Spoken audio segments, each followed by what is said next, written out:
This is the Todd Shapiro Show on Canada Talks, SiriusXM 167. Now we have the one and only, and I gotta tell you, I got some of the nicest compliments about you by another client of ours at bovadainc.com. His name is Lance Lambert, and he moderated a panel last week in Vancouver, and he could not stop ranting and raving in a very positive way about how professional, how precise, and how educated this man, Darren Gill, is from Namaste Technologies.com. He couldn't stop talking about you, Darren. I think now you're just trying to compensate for the fact that you misplaced me as your next guest. Yeah, I am. I'm just kissing ass. No, dude, he's serious. No, you swear to God. Lance was like, that Darren, he goes, it was a great panel, but I got to tell you, when you do these panels a lot of time, it traditionally will, like based on the audience and based on the panel members, it kind of gravitates back to one or two in a very natural way, just based on who's presenting the best. And he goes, I got to be honest, Darren was that guy. No, I honestly, Lance, was getting to meet him in person was great. We've had a few interactions. Our teams have worked together, but I got to say he's. I would have him MC just about any event for me. He's got to have one of the best senses of humor and just kind of ability to manage an audience. He was fantastic. Oh, that's great to hear, man. And, to be honest, it's it all sort of goes part and parcel with people who become friends of the show. And I like to think, we become like this really good, honest crew of people who want to share information. They want to be entrepreneurial. They want to inspire. And at the end of the day, kind of educate and laugh and learn and laugh. And, that really is my number one theory in life, Darren. And that's sort of, I can tell is yours, is like you laugh and learn and also make money. Don't get me wrong. How are things with Namaste Technologies? Things with Namaste are going good. But, your point there actually was one of the things that Lance and I wound up bringing up on the panel was this community that we've built in the cannabis industry is so small that your degrees of separation from anybody is one or two removed. And so, your point about learning is so important as you're trying to build out a new sector of, the trailblazers have gone out there and made the mistakes for us or had the hiccups or the road bumps. And, within an industry this small and tightly connected, it's incredible the opportunity you have just to look over and have somebody really be your friend and want to kind of show you the ropes and let you learn from their mistakes. It's really a tight-knit community. And, you go to enough of these events and you keep running into the same people. We're building something special. Are we seeing at least sort of new people and new interest in these events and more questions about what's happening with the cannabis space, Canada and abroad? Oh, absolutely. I had a lady approach me at the event. It was her first time out to a cannabis event, and her husband run a company, small family-owned business that services air conditioners, commercial air conditioning. Get out there and connect with a new and up-and-coming industry. All the indoor greenhouses have HVAC systems built in, and she's trying to get in there and build a network for herself, and it was inspiring to see that. The inspirational and entrepreneurial spirit is always something that I love to hear about. So we're less than a month away, and part of your panel was on the edibles and that coming to play here. And I know that we have talked about it on the past. And I guess one of the questions, and I'm sure it came up on the panel, is the government doing enough to educate the public about this, these new products that people are going to kind of see and obviously buy and purchase and explore?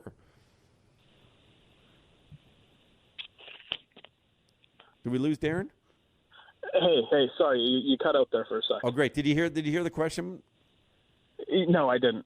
Okay, no worries. The question essentially was, part of your panel was on the edibles, and I know, again, I said we've talked about this briefly on the program, and, comes up, when you do join us, but we're now less than a month away. The edible rollout's happening, and I just want to know from your perspective and Namaste Technologies' perspective, has the government done enough to educate the public with this new way to kind of try, buy, and explore cannabis? Honestly, I think that there's still a lot to do in terms of the education bit in terms of the public. But there's also lots of education to do with the actual government themselves. I've been quite vocal around the way they're rolling out edibles, and especially when you look at it, I can appreciate 10 milligrams from a recreational perspective. We don't want a bunch of people stoned and walking around. But for medical patients that are truly using this as medicine, 10 milligrams does not work. And, you're not going to kill the black market by rolling products out this way. And it's unfortunate that we haven't looked to an industry that's already thriving to see the right way of approaching this. And I don't honestly believe that the politicians and the bureaucrats are going to achieve their goal of killing a black market and getting this stuff into a controlled and regulated environment. I think I said this last week, but BC, of all provinces, recorded the lowest sales in the country for cannabis. BC Bud is known out there for a reason. And we're not achieving the goal because we're not getting the product in the form and the shape and the potency that people want. One thing that I never had thought about until yesterday, and it was speaking to another guest, an individual by the name of Craig Promel from 360 Secure, which oversees a lot of the transports and security of cannabis, is, we started to talk about stock price. And then we started to relate how stock price, some people might have been sort of disappointed with what's going on in the cannabis sector.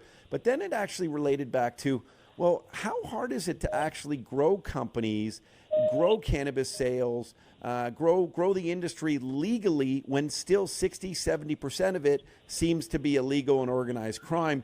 And at what point will shareholders go, wait a second, this isn't to a fault of the companies doing things.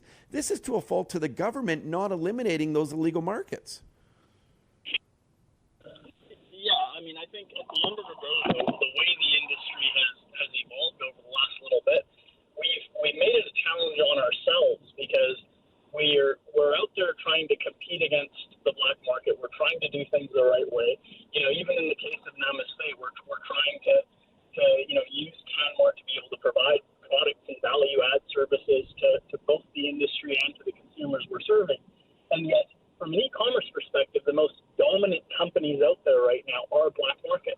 And we're handcuffed to having to follow rules and regulations and paying our taxes and doing things the right way. Meanwhile, we've got our competition that's out there providing, text to deliver. They're able to collect customer orders through WhatsApp.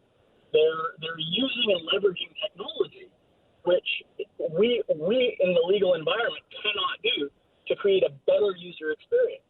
They've got guys that drive around town. In BC here, you can get your product to your door anywhere within 2 hours. Our regulated market doesn't allow for that to happen. The best we have is, Namaste owns 49% of Pineapple Express, and we're able to commit to a four-hour delivery in the GTA. But even that, the amount of hoops and hurdles that we have to jump through to be able to provide a product in a regulated environment, it creates a very, I'll say, uneven competitive landscape when we're talking in terms of the black market. Darren, real quick, Darren Gill from Namaste Technology. The phone, I don't know if it went to speaker now or something. It seems to be, or Bluetooth. It's not as clear. We got most of that, but definitely not as clear. Is there an adjustment you can make? Yeah, I've just fixed it. Is that a little better? Yeah, you are a technology company. I hope you could fix that. You know what I'm saying? Definitely. You did a great job there. So, and then to pick up a conversation that we had last week as well, we're seeing a few more reports on, and I say a few, and again, I never want to ever downplay this, and I never want to be insensitive to the matter, especially when it involves death, but of vaping and how vaping appears to be, is sort of, I think we're seeing this kind of a legal side of vaping that's not compliant, that's not being monitored, is causing some deaths. And how, what are your comments on what's going on here, Darren? This is another one of these examples where, I think the industry is going to need to come together and, show the leadership and kind of science in some of what we're seeing here, especially as we're looking to roll out Cannabis 2.0 in Canada. I know, a lot of folks are looking forward to being able to see vape cartridges and pens now in the regulated space. But it is unfortunate what's going on. We've had our first reported case in Canada confirmed this morning. Out in London, Ontario. There's 2 more cases that are suspect, are not confirmed, and the information out of the U.S. now continues to pour out. The last count I saw, there was a research group that had claimed 420 and then revised their number to 360 because they were able to confirm a direct relation to vaping, lung-related illnesses. And we've unfortunately had 7 people pass away from complications coming out of this as well. So, I think this is where we're going to have to, we've recruited a lot of scientists and research and R&D into the cannabis space. We're going to have to come together and show that this industry is mature enough to manage a crisis and see our way through this as well. Yeah, definitely. But does it, I'm careful when I talk about it like this, Darren, but does it sort of surprise you that this is like news number one? It's a Twitter moment. And don't get me wrong, I don't want to see anybody die, but why isn't it that people are talking about all the booze-related deaths, all the cigarette and tobacco-related deaths? Yeah, it sort of confuses me why we don't, is it just sort of like, oh, we've given up? But like those are staggering numbers that are going against humankind. And let's, does it sort of surprise you? No, it doesn't. I mean, this is, again, bureaucrats and I'll say the conservative folks down in the U.S. and even the ones in Canada that are now starting to come out and use this, unfortunate event. And rather than focus on how do we as a country, as an industry, as a society deal with this problem and move forward, we're using it now to set a narrative and a tone and deliver a message to support an agenda.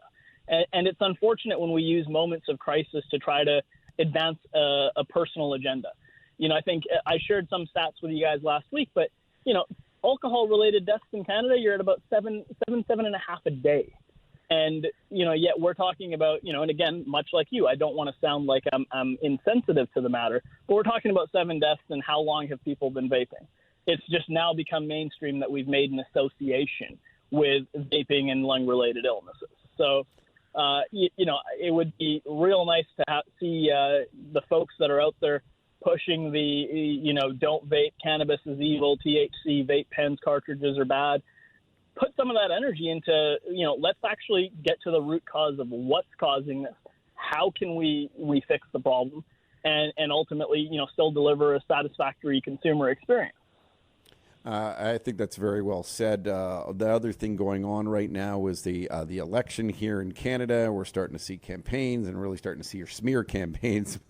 And we saw one with Trudeau today. But are you sort of surprised that nothing has come up with regards to the cannabis industry and this election?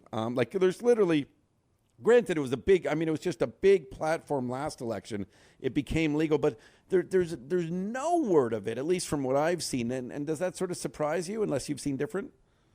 No, I honestly haven't. And I am a little bit surprised considering that, I would think the Liberal government would have made a bit more of a event out of the fact that they got it legal and pushed it through and all the job creation that it's done. It's had a very positive economic impact in this country.